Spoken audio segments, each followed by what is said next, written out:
Let's take a look at this example. The number of inmates in custody in United States prisons can be modeled by f at x is negative 716.2 x squared plus 87,453.7 x plus 1,148,702, where f at x is the number of inmates and x is the number of years after 1990. So part A, the maximum number of inmates will occur in what year, and what is the maximum number of inmates? Well, notice the squared term is negative, so we have a parabola that opens down, which means the vertex is in fact a maximum, or the maximum. So in other words, when it's looking for the maximum on this quadratic, I'm looking to find the vertex.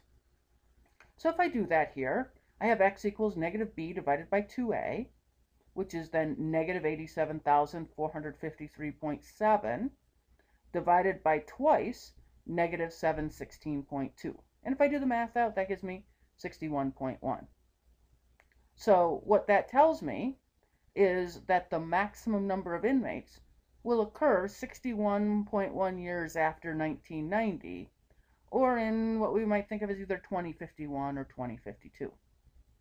Now, to get the actual number of inmates, the maximum number, we do f evaluated at the 61.1, and if I do that math, that will give me 3,818,399.6, or in other words, about 3,818,400 inmates in that particular year.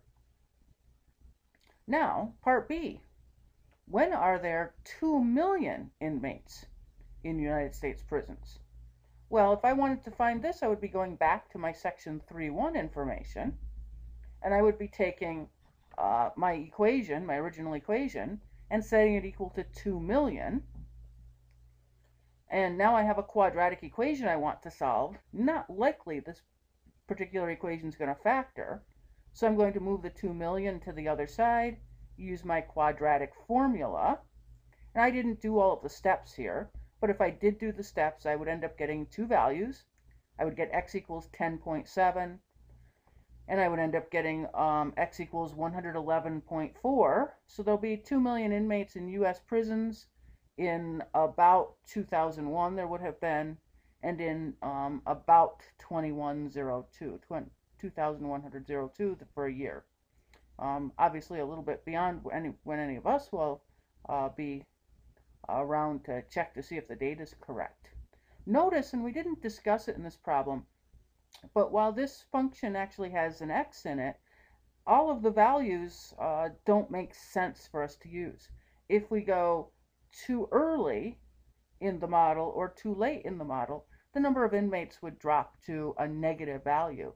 And so sometimes people will ask you, what is a reasonable domain? What's a practical domain? Or they will use the phrase, where does this model break down? And this model would break down if we had x's that were too early, that caused the population to be zero, or below zero, I should say, on either the left side or the right side. And also we would be restricted, that we would know that the y values, that the output values, really should be 0 and above, and about 3,818,400 or below, that we won't, according to the model, ever have, say, 4 million inmates. That, according to the model, we cap out at this 3,818,000 number.